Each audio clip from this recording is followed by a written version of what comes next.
Hi all, this is Anandhi Raghupathi. கதைக்கெல்லாம் வாங்க. கதை எல்லாருக்கும் பிடிச்ச விஷயம். இப்போ நான் சொல்ல போகிற கதை கொஞ்சம் வளர்ந்த குழந்தைகள் கொஞ்சம் புரிகிற மாதிரி ஒரு 5 வயசுக்கு மேலேன்னு வச்சுக்கலாம். நமக்குமான கதை தான். இந்த கதையில் ஒரு 4 கேரக்டர். பயங்கரமாக ஆர்கியூமெண்ட் நடக்குது. எங்கே? நம்ம சமையல் கட்டில். பால் இருக்குது ஒரு பாத்திரத்தில். அந்த பால் உறக்கமாக சொல்லுது. இதனால் எல்லாத்துக்கும் சொல்கிறது என்னென்னா, என்னோடய மதிப்பு ஒரு லிட்டர் பால் 50 ரூபாயாக்கும் அப்படின்னு ரொம்ப பெருமையாகவும் கர்வமாகவும் அங்கே சொல்லுது. அந்த பக்கத்துலேயே பால் பாத்திரத்துக்கு பக்கத்தில் ஒரு தயிர் பாத்திரம் இருக்குது. அது நங்குன்னு எட்டி ஒரு கொட்டு வச்சுட்டு, என்ன சத்தங்க, நான் 1 லிட்டர் 70 ரூபா அப்படின்னு சத்தமாக சொல்லுது. உன்னை விட என் மதிப்பு அதிகம் தெரியுமா மூச்சு. அப்புறம் அதுக்கு மேலே உட்காந்து இந்த வெண்ணெய் இந்த ரெண்டையும் பார்த்து நக்கலாக சிரிச்சிட்டு, என் மதிப்பு என்ன தெரியுமா, உங்கள் 2 பேரும் பக்கத்துலேயே வர முடியாது, நான் ஒரு 1/4 கிலோ வெண்ணெய் 500 ரூபா, என் மதிப்பு தெரியுமா உங்களுக்கு. 2 பேரும் வீணாக சத்தம் போட்டுட்டு பேசக்கூடாது அப்படின்னு அது மிரட்டுது.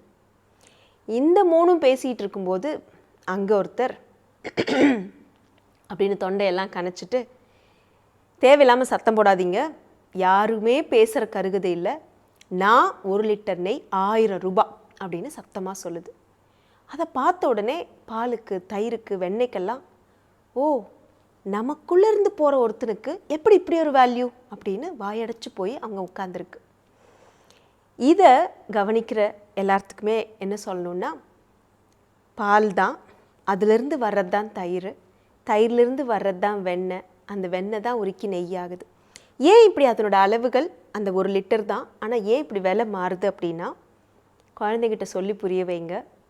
இந்த பாலை தயிராக்கும்போது அதை இறுக்கி கடினமாக்கி அப்படியே ஒரு சூட்டில் அதை அழுத்தி வைக்கும்போது தான் அது கெட்டியாகுது. அதுக்கான விலை இன்னும் கொஞ்சம் அதிகம்.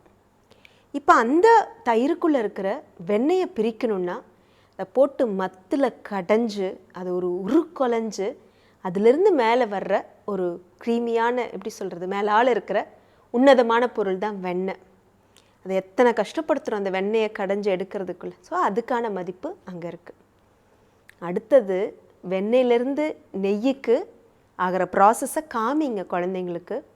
இதே வெண்ணெய் தான், இதை போட்டு அடுப்பில் காய்ச்சி அதை அப்படியே சூடாக்கி உடைச்சி அத்தனை பதப்படுத்தினதுக்கு அப்புறமா போகிற நெய்யுக்கு அதை விட வேல்யூ அதிகம்.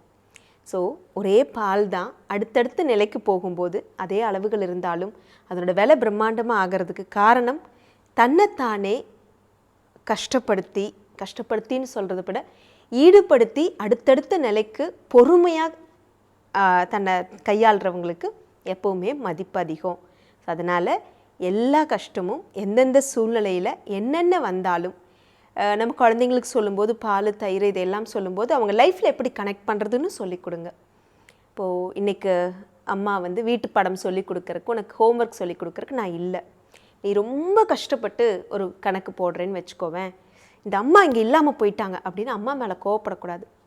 இன்றைக்கி நானே உட்காந்து போடுறதுனால எனக்கு நிறையா புரிதல் வருது, இந்த கணக்கு நான் நாளைக்கு அம்மா சொல்லி கொடுக்கறதுக்கு விட நானே கற்றுக்கிட்டேன்னா இன்னும் எளிமையாக போட முடியும். ஸோ எல்லா சின்ன சின்ன விஷயத்துலையும், இன்றைக்கி அம்மா எனக்கு பேக் தூக்கிட்டு வரக்கு ஸ்கூலுக்கு வரல, இன்றைக்கி அம்மா என்னவே இந்த வேலையை பண்ண சொல்லிட்டாங்க, ஷூ துவைக்க சொல்லியிருக்காங்க அப்படின்னு ஒரு 10 வயசு குழந்தையோ 12 வயசு குழந்தையோ நினைக்கும்போது இது எல்லாம் உனக்கான மதிப்பை, உனக்கான வேல்யூவை அதிகப்படுத்துது அப்படிங்கிறத புரிஞ்சுக்குவாங்க. ஸோ எந்த கஷ்டமும் நம்மளை மெருகேற்றிக்கிட்டே இருக்குது அப்படிங்கிறத அந்த குழந்தைங்களுக்கு சின்ன சின்ன உதாரணம் மூலமாக, ஏன் குழந்தைங்க மட்டும் இல்லை நம்மளும் எடுத்துக்கலாம். கதை பிடிச்சிருக்கா? மறுபடியும் அடுத்த கதையில் சந்திக்கலாம். நன்றி.